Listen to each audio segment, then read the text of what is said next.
Hello les explorateurs et bienvenue dans la nation du e-commerce. Je me prénomme Nicolas Chevalier et suis explorateur en chef d'e-commerce nation. Dans ce podcast, je vous emmène dans les coulisses du e-commerce en France. Comme chaque mercredi, vous découvrirez des retours d'expérience exclusifs, des histoires inspirantes et des personnalités hautes en couleurs. J'espère que vous êtes confortablement installés pour ce voyage au cœur de la nation du e-commerce. Bonjour à toutes et à tous, je suis très content de vous retrouver pour ce nouveau podcast. J'ai la chance aujourd'hui d'être accompagné d'Audrey Vivquin et Claire Bacard, les deux cofondatrices du site e-commerce de Luminaire, Nedgis. À travers ce podcast, nous reviendrons sur l'histoire de Nedgis, sur ses valeurs, mais aussi comment ce e-commerce a fait découvrir le design à ses visiteurs à travers les luminaires.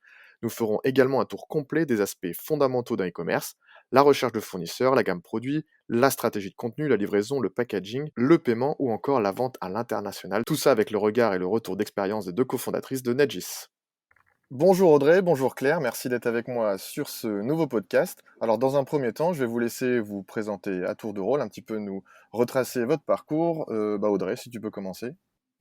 Alors bonjour Charles, donc moi mon parcours je viens des achats où voilà, j'ai toujours fait des achats d'abord dans la pub, l'achat d'espaces publicitaires, puis en grande distrib et au fil de l'eau, je me suis orientée vers le e-commerce où j'ai pris la tête d'une filiale d'une boîte anglaise et avec voilà toutes ces cordes à mon arc, l'envie d'entreprendre est arrivée et Nedgis a été créé. Voilà. Et alors bonjour Charles. Donc moi en ce qui me concerne, j'ai démarré sur le web en fait dès le démarrage. Avec plutôt des startups dans les années 2000, financées qui ont gentiment terminé leur vie très vite. Et puis j'ai poursuivi sur toute la partie en fait marketing digital, donc c'est plutôt on va dire ma grande corde à l'origine. Dans notamment des startups qui sont devenues des grands groupes, Ouverture, Yahoo et tout ça. Et à la suite de ça, j'ai monté une première boîte qui était une boîte de conseil et on travaillait, on va dire, dans l'accompagnement et le financement des startups, notamment auprès des grands groupes. Donc, c'était déjà un petit peu une manière d'arriver sur les startups. Et avec le projet d'en monter un à un moment donné, enfin une en tous les cas. Et puis, c'est quand on s'est recroisé avec Audrey que du coup, c'est devenu concret. Les synergies se sont faites et vos deux profils se sont matchés, un petit peu, on peut dire ça comme ça. Et très complémentaires finalement. Avec nos deux expériences, on complète, on coche quasiment toutes les cases dont on a besoin pour créer une boîte, la partie e-commerce, la partie produit. Et puis on a aussi trouvé quelqu'un au niveau IT qui complète finalement ce trio qui permet à Nedgis de bien se développer. Oui, donc une complémentarité qui a fait naître Nedgis, qui a aujourd'hui 7 ans. Revenons du coup 7 ans en arrière. Comment ça a débuté cette histoire ? Alors, comme je le disais à l'instant, en fait, Audrey et moi, on se connaît de la sphère privée, donc d'assez longue date en réalité. Et puis un jour, par hasard, en fait, on s'est recroisés. Et à ce moment-là, suite à un échange, en fait, l'idée de luminaire en ligne et puis de monter la start-up est arrivée sur le tapis et on s'est assez vite dit ce qu'on vient de se dire, c'est-à-dire que globalement, on avait des complémentarités et que le projet valait le coup d'être monté. Donc, on a démarré l'aventure. Donc, Nedgis est né et est-ce que tu peux nous présenter aujourd'hui Nedgis du coup ? Alors Nedgis, pour la petite histoire, Nedgis c'est l'anagramme de design et signed, parce que l'envie qu'on avait en créant ce site qui au départ était vraiment un site orienté B2C et luminaire décoratif, c'était entre guillemets d'éduquer les gens au design à travers le luminaire. Et pourquoi signed ? Parce que derrière chaque produit, il y a une histoire, il y a un designer, il y a un savoir-faire, des belles valeurs et c'est ça finalement la qualité d'un produit et la valeur d'un produit. Donc c'est comme ça que Nedgis est né. On va dire que ça c'était le socle. Et aujourd'hui Nedgis, c'est 25 personnes. On a deux sites. Donc on a nos bureaux commerciaux et notre showroom dans le 3e à Arts et Métiers. Et puis on a une plateforme logistique au lilas, voilà, depuis 1 an et demi. Ok, une belle histoire qui dure, comme je le disais, depuis 7 ans, qui a bien évolué. Voilà, maintenant 25 personnes, c'est pas rien. Est-ce que vous pouvez nous partager aussi rapidement les valeurs de votre entreprise? Alors, les valeurs de Nedgis, elles sont en lien avec, voilà, l'anagramme. C'est-à-dire que on veut voilà, on est des personnes qui sont passionnées par les produits, par, l'histoire derrière ces produits-là et notre souhait, c'est vraiment de transmettre, cette passion, l'envie d'acquérir de beaux produits, parce que voilà, acheter un beau produit, c'est aussi pouvoir le transmettre à ses enfants. Et ça, ce sont pour nous des vraies valeurs et on essaye également de former nos équipes afin de leur transmettre aussi notre passion qui est extrêmement importante. Donc, par exemple, dans nos bureaux, on essaye de montrer au maximum nos produits pour qu'on soit dans un univers vraiment de design qui voilà, transpire, entre guillemets, pour que tout le monde puisse travailler dans de bonnes conditions et pouvoir transmettre les valeurs à nos clients. Ok, merci. Ouais, lier passion et transmission, voilà, c'est un petit peu les maîtres mots, c'est intéressant. Et du coup, vous en avez déjà parlé un petit peu avant, mais lier design et luminaire, c'était évidemment votre souhait de départ au tout début de votre projet? Alors tout à fait. Le design, effectivement, puisque voilà, moi j'ai toujours baigné dans l'univers, voilà, des beaux objets. Voilà, c'est quelque chose, c'est une passion. Donc d'aller chercher des produits, enfin je veux dire, c'est pas un sentiment d'effort entre guillemets, c'est voilà, c'est assez naturel. Et donc l'univers du design, bien entendu, le luminaire, on va dire que c'est une catégorie aujourd'hui qui est extrêmement intéressante dans le sens où c'est un produit fonctionnel, c'est un produit aussi décoratif et c'est un produit technique. Donc c'est extrêmement voilà, porteur en tous les cas dans l'univers de la maison et au-delà de l'univers de la maison, c'est aussi sur des plus grands projets où la lumière en fait elle est indispensable. Ok, ouais, c'est intéressant. Merci à toi, du coup, Audrey, pour ces éléments de réponse. Maintenant, je vais me tourner vers Claire pour la question suivante. Du coup, comme on le disait, hein, 7 ans, Nedgis, c'est une belle histoire. Et quels seraient les moments marquants que vous gardez en tête à nous présenter?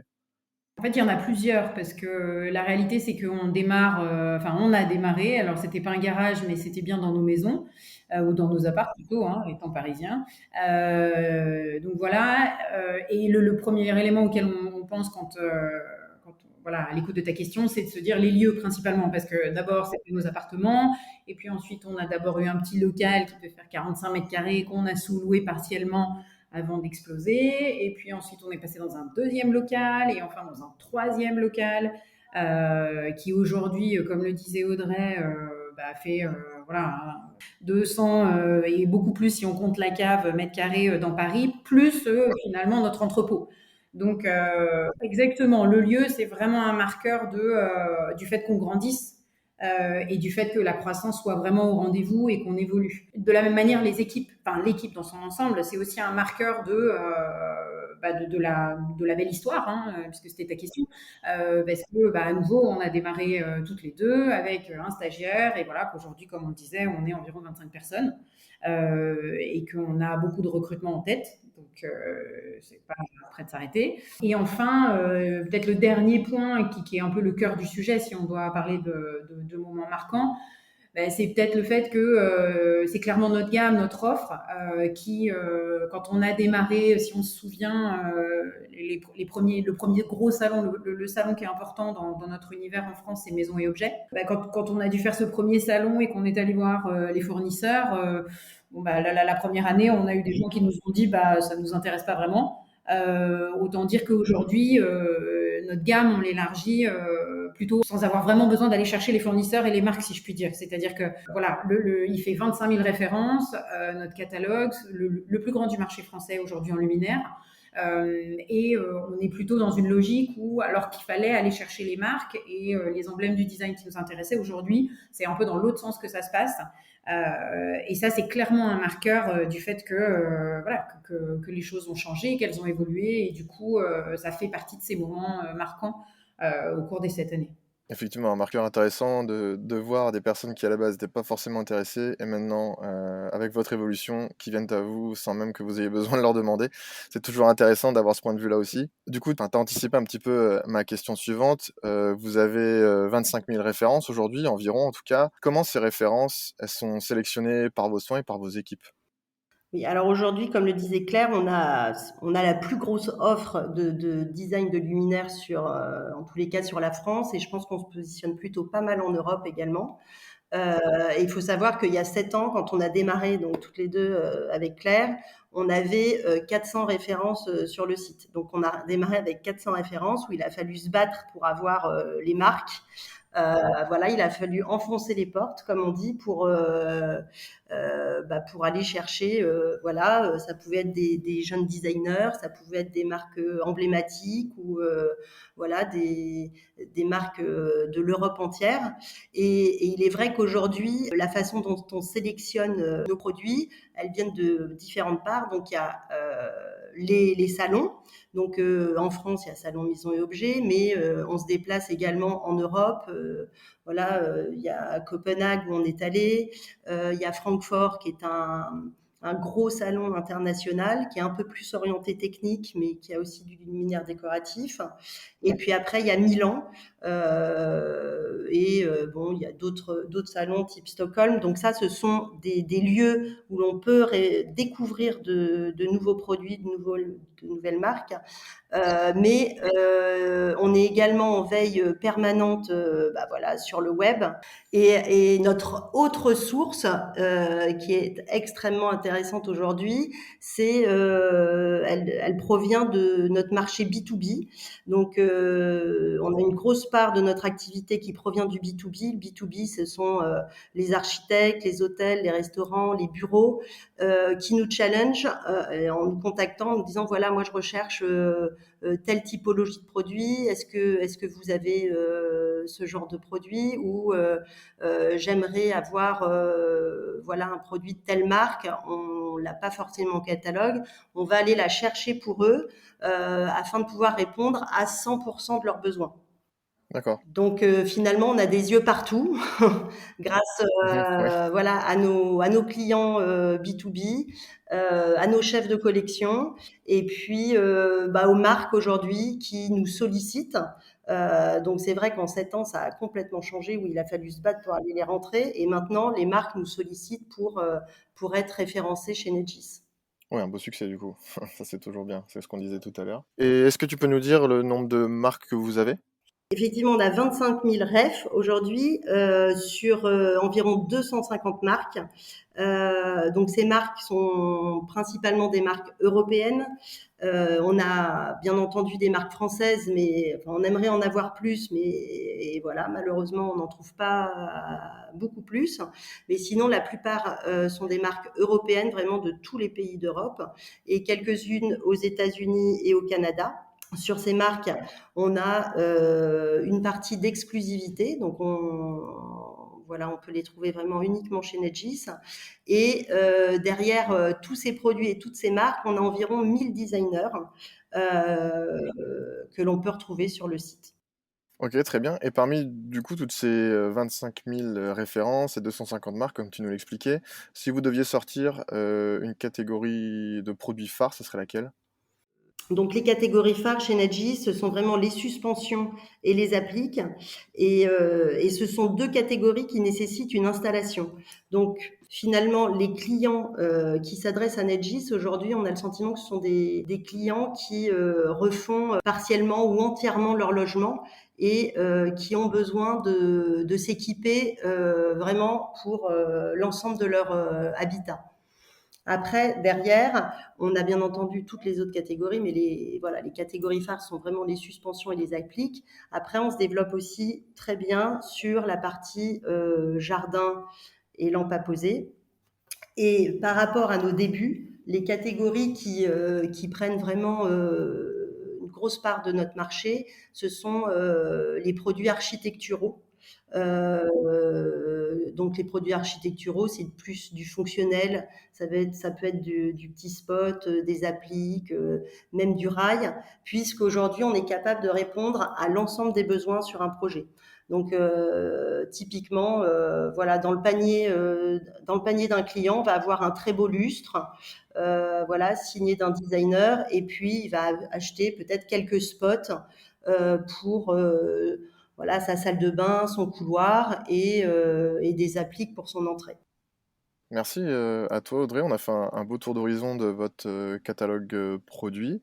Est-ce qu'on peut parler maintenant de votre stratégie d'acquisition? Quelle est par exemple la répartition de votre trafic, SEO, SEA, réseaux sociaux? Comment ça se passe de ce côté-là? Alors, en ce qui concerne le trafic, déjà quand on a lancé NetGis, puisque comme tu l'as compris, on connaissait un peu le digital, on savait que le trafic naturel, c'était une clé en fait pour développer son business sans que ça coûte une fortune.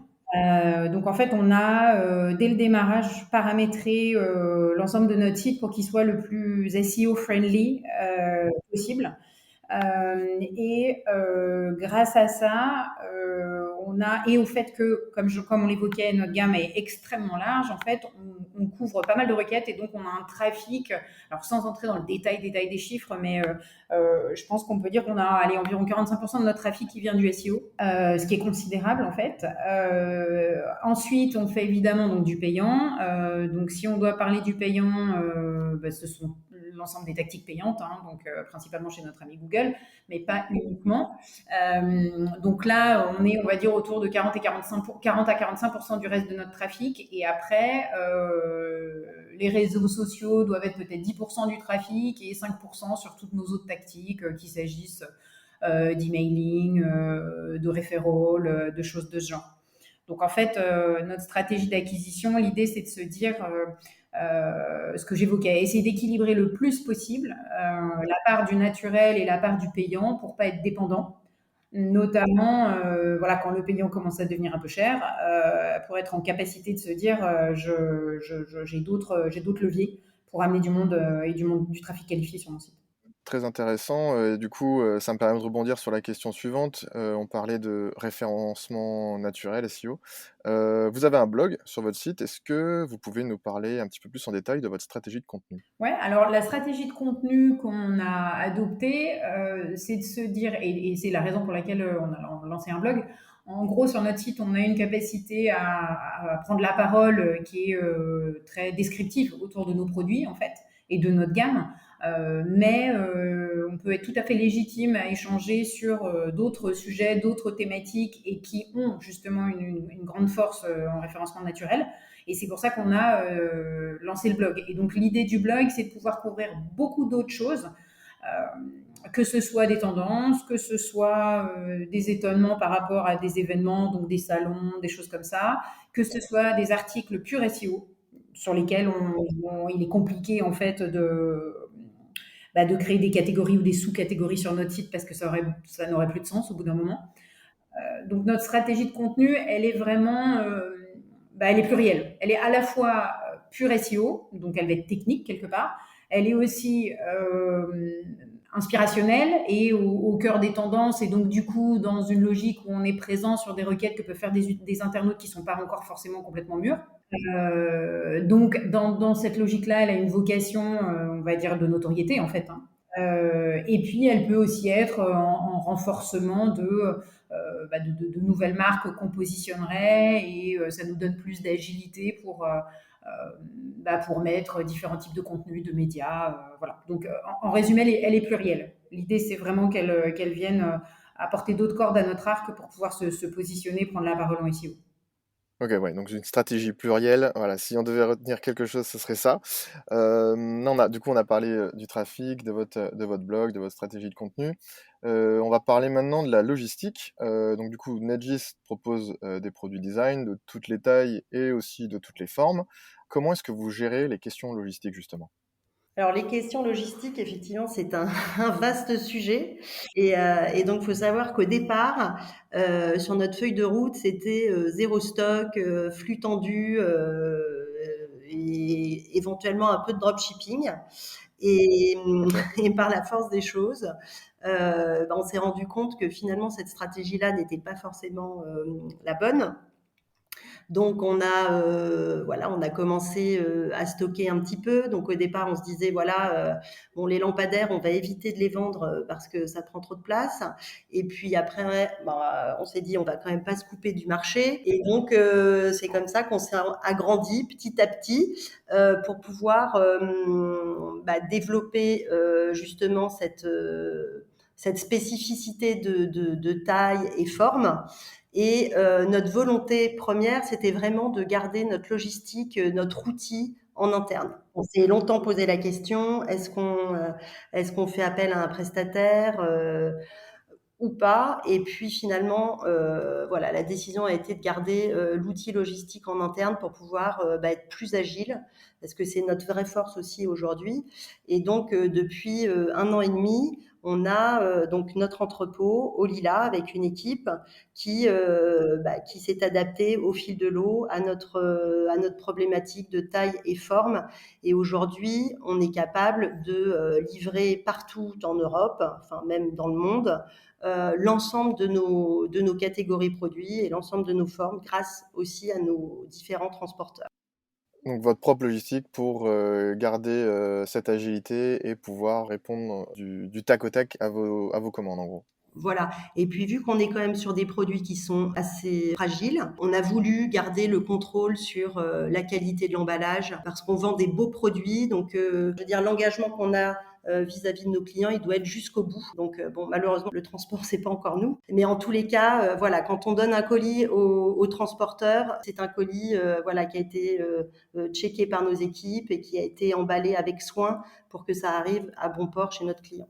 Votre propre logistique jusqu'au packaging. Est-ce qu'on peut parler un petit peu maintenant du paiement? J'ai vu que vous proposiez à vos clients le paiement en plusieurs fois. Qu'est-ce que cela vous a apporté? Est-ce qu'on peut parler là d'augmentation de panier ou diminution des abandons de panier, etc.? Alors en réalité, on a lancé Nedis directement avec le paiement en 3 fois sans frais. Donc D'accord, dès le départ. voilà. Donc est-ce que ça a diminué les abandons de panier ou pas? C'est une bonne question, mais à laquelle je n'ai pas la réponse. En gros, c'était une fonctionnalité qui était là dès le démarrage parce que on savait qu'on était milieu haut de gamme. Et donc, dans cette logique de milieu haut de gamme, on avait la volonté de rendre possible l'acte d'achat, même si le produit était relativement cher, toute proportion gardée. Donc, le 3 fois sans frais, ça faisait partie d'un des moyens de paiement de base qui nous paraissait cohérent. Est-ce que ça a augmenté les paniers moyens? Honnêtement, c'est vraiment très compliqué de répondre à cette question. Aujourd'hui, ce qui est certain, c'est qu'on a un bon panier moyen et que, pour autant, l'essentiel de nos transactions ne sont pas du tout en 3 fois sans frais. D'accord. Ah oui, c'est intéressant ça. Oui, donc au final, c'est possible, mais c'est pas forcément utilisé, même quand le panier est élevé. Exactement, ça dépend de la cible et honnêtement, elle s'ajuste tout à fait. En tout cas, sur du milieu haut de gamme, chez nous, elle s'est bien ajustée et elle n'est pas forcément en 3 fois sans frais. Ok, merci à toi Claire pour ces éléments de réponse. On va parler maintenant de la suite pour Nedis. Donc vous avez déjà une histoire de 7 ans, mais on peut dire que c'est presque que le début, hein. Comment vous voyez l'avenir de votre business justement? Alors, il y a plusieurs éléments de réponse. Le premier qu'on pourrait évoquer, c'est le développement international. Alors, à nouveau, quand on a lancé Nedis, puisqu'on est un peu quand même dans une logique de regarder derrière nous, là, pour voir un peu ce qui s'est passé, on a lancé directement français-anglais. D'accord. Donc, le site était nativement en anglais, à nouveau pour une logique de SEO, comme on l'évoquait tout à l'heure sur d'autres aspects, et aussi parce que on s'était dit pourquoi pas. Donc, aujourd'hui, on réalise environ 10% de notre chiffre d'affaires sur l'international, mais qui est l'Europe, en réalité, hein. Puisque en fait notre logistique nous permet de livrer partout en Europe, notre tunnel de transfo français-anglais du coup nous permet d'accepter des commandes même pour les étrangers. Donc ça c'est un premier point. Après aujourd'hui ça se fait sans aucun investissement marketing spécifique. D'accord. C'est-à-dire que c'est vraiment nous on appelle ça de l'international organique parce que c'est lié à la présence de ces pages en anglais et du fait qu'elles aient bien été crawlées par Google assez rapidement. Et donc sans dévoiler trop de choses, on a bien des velléités pour les prochains mois à sortir sur un ou plusieurs marchés européens, mais de manière, on va dire, beaucoup plus marquée. Et du coup, en organisant, on va dire, tout le business et puis la force de frappe marketing pour se positionner sur le marché qu'on aura choisi. D'accord. Bah, merci à toi pour ces précisions sur votre développement à l'international. Est-ce que, Audrey, tu as d'autres éléments à nous apporter sur l'avenir de Nedgis? Alors sur l'avenir de Nedgis, l'autre point de développement, ça va être sur la partie offre et produits, dans le sens où voilà, on a l'ambition de développer notre propre gamme. On a déjà quelques produits en propre, mais l'idée c'est, afin de se différencier de nos concurrents, de développer vraiment voilà, nos propres produits, toujours avec un designer derrière, parce que c'est vraiment nos valeurs, hein, un design, un savoir-faire derrière. Donc fabrication française en priorité aussi. Après, au niveau du développement de l'offre, on va dire que le luminaire aujourd'hui, c'est un vertical qui est assez riche. Donc on va continuer à se concentrer sur cette catégorie de produits-là parce qu'elle est en permanente évolution. Et aujourd'hui, on va dire que même elle se rapproche de plus en plus de la tech. Et aujourd'hui, il y a encore plein de choses à développer sur ce secteur-là. Et si on veut être expert, on se doit de continuer à creuser sur ce vertical. Et alors notre troisième axe de développement, c'est la partie projet. Donc il est vrai qu'au début de Nedgis, on n'avait pas forcément pensé que le marché B2B allait être extrêmement important pour nous. Et aujourd'hui, voilà, c'est un secteur qui fait une grosse part de notre chiffre d'affaires. Et on a des velléités à se développer davantage sur des plus gros projets. Aujourd'hui, on va dire qu'on est sur du petit, moyen projet B2B. Et l'idée, c'est de pouvoir mettre d'autres cordes à nos arcs pour pouvoir répondre à davantage d'appels d'offres, à construire des projets de A à Z, en s'orientant un peu plus vers pourquoi pas un bureau d'études, et pour pouvoir je sais pas, faire une tour à la Défense par exemple sur toute la partie éclairage. Voilà. Intéressant. Ok, merci. Bah, super, merci à vous deux pour ces éléments sur l'avenir de Nedgis. Et on va parler maintenant d'un point de vue plus général. Quel est, selon vous, l'avenir du luminaire, justement? Alors l'avenir du luminaire, en tous les cas pour moi, je pense que ça a un bel avenir, parce que c'est un produit qui est, euh, qui est fonctionnel, qui est indispensable. Aujourd'hui, sans la lumière, on avancerait tous moins vite. Et aujourd'hui, la lumière, elle participe également au bien-être de tous, dans le sens où on peut avoir la plus belle maison, le plus beau mobilier, mais si on n'est pas bien éclairé, on se sentira pas bien. Donc c'est aussi un joli produit par tout ce qu'il peut transmettre à chacun. Donc pour moi, l'avenir du luminaire, là encore un grand avenir. Du coup, pareil, ce n'est qu'un début, quoi. Il y a encore beaucoup de choses à faire, à construire et à partager, effectivement. Très bien. Et est-ce que vous auriez un mot de la fin à nous partager pour clôturer cet entretien et ce podcast? C'est naturellement, hein, nous, le mot de la fin, c'est que la lumière soit. On ne pouvait pas attendre mieux de toute façon. Merci à vous deux, Claire et Audrey, de nous avoir éclairés, justement, le mot est le bon, sur toute votre activité, sur toute votre histoire aussi. C'était super intéressant. En tout cas, j'espère que ça a aussi intéressé tous nos auditeurs. Merci à vous une nouvelle fois et à très bientôt sur e-commerce Nation pour explorer encore plus loin la nation du e-commerce. Merci à toi. Charles.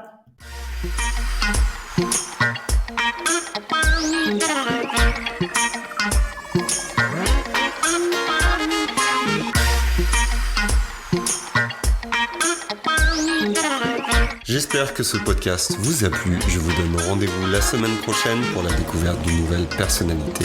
N'hésitez pas à vous abonner au podcast des explorateurs du e-commerce sur votre plateforme préférée et à partager sur les réseaux si vous avez apprécié cet épisode. À très vite pour de nouvelles aventures et n'oubliez pas que l'exploration se poursuit sur e-commerce Nation.